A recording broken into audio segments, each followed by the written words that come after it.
और भोपाल से इस वक्त की बड़ी खबर, गौमांस मामले से जुड़ा सबसे बड़ा अपडेट। स्लॉटर हाउस टेंडर में बड़ा खेल उजागर हुआ। निगम परिषद में बिना प्रस्ताव के टेंडर मिला था। असलम को ठेका मिलने पर अब सवाल उठे। निगम अध्यक्ष किशन सूर्यवंशी का इस पर बड़ा बयान सामने आया। उसने कहा कि असलम हो चाहे कोई भी हो, कार्रवाई तो होगी। विश्व हिंदू परिषद और बजरंग दल ने इस वाहन को पकड़ा था। अपराध में लिप्त जो भी होगा उसकी चमड़ी उतरेगी, ये कहना है किशन सूर्यवंशी का। पुलिस कर रही मामले की जांच, लेकिन एक सवाल हम भी किशन सूर्यवंशी से पूछते हैं कि अपराध होने के बाद आप एक्शन लेने की बात कर रहे हैं। अगर आप पहले ही एक्टिव होते, पहले ही आंखें खुली होती, तो शायद इतना बड़ा कांड होता ही नहीं।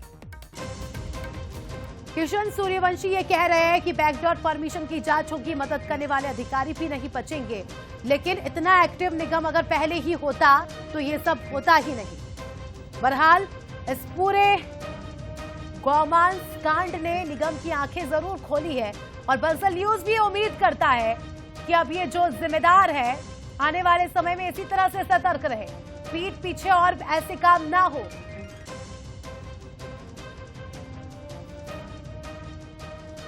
परिषद द्वारा एक वाहन को पकड़ा गया।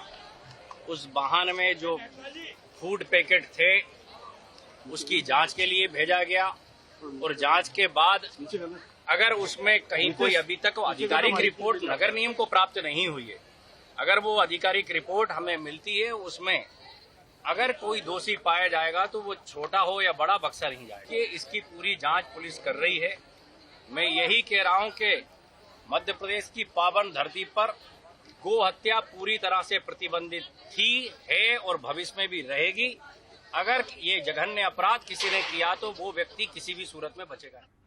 सूरज शर्मा हमारे सहयोगी इस खबर पर जुड़ चुके हैं, उनसे जानकारी लेंगे। सूरज, किशन सूर्यवंशी को हम सुन रहे थे। उनका ये कहना है कि अगर कोई अधिकारी भी होगा उसे नहीं छोड़ा जाएगा, लेकिन शायद निगम अगर पहले ही इतना एक्टिव हो जाता तो शायद ये होता ही नहीं।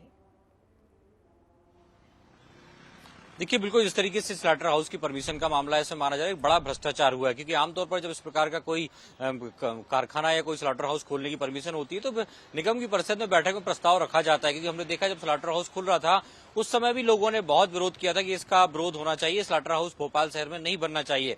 लेकिन किस तरीके से उसको परमिशन दी गई, किस तरीके से टेंडर की प्रक्रिया है, ये तमाम जो चीज है वो पूरे सवालों के घेरे में है। क्योंकि बिना निगम के प्रस्ताव के पारित हुआ है, निगम का टेंडर दिया गया है, तो आखिर इसके पीछे मंशा क्या थी, कौन से वो पदाधिकारी थे जिन्होंने स्लॉटर हाउस का टेंडर जारी किया, और खासतौर से असलम चमड़ा जो बताया जा रहा है जो उसका संचालक है, उसको परमिशन कैसे दी गई। तो तमाम चीजों को लेकर मुझे लग रहा है आने वाले समय में जांच होगी, क्योंकि ये मध्य प्रदेश का सबसे बड़ा मामला है। किस तरीके से हमने देखा 26 टन मीट जो है वो ट्रांसपोर्ट किया गया, इसका सैंपल पाया गया कि उसमें करीब गाय बछड़ों जो है उनको काटा गया था, उस मीट को ट्रांसपोर्ट किया गया है।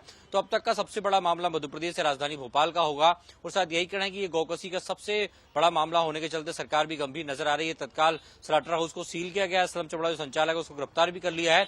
लेकिन बड़ी बात यही है कि आखिर उसको खोलने की परमिशन किसने दी थी, कौन से अधिकारी पदाधिकारी थे, उन पर सरकार कब कार्रवाई करेगी, पुलिस प्रशासन क्या उन पर एफआईआर करेगी, क्या निगम प्रशासन अपनी तरीके से पुलिस प्रशासन पर आवेदन देगा एफआईआर के लिए, सारे सवाल हैं जिनका जवाब समय देगा। लेकिन फिलहाल बड़ी बात यही है कि आखिर अब वो कौन लोग हैं जिन्होंने स्लॉटर हाउस की परमिशन बैकडोर एंट्री से दी है, तो माना जा रहा है जवाबदेही तय होगी। जवाब मिलेंगे तभी जिम्मेदारी तय होगी। सूरज, आप नजर बनाए रखिएगा। फिलहाल आपका शुक्रिया जुड़ने के लिए और जानकारी के लिए।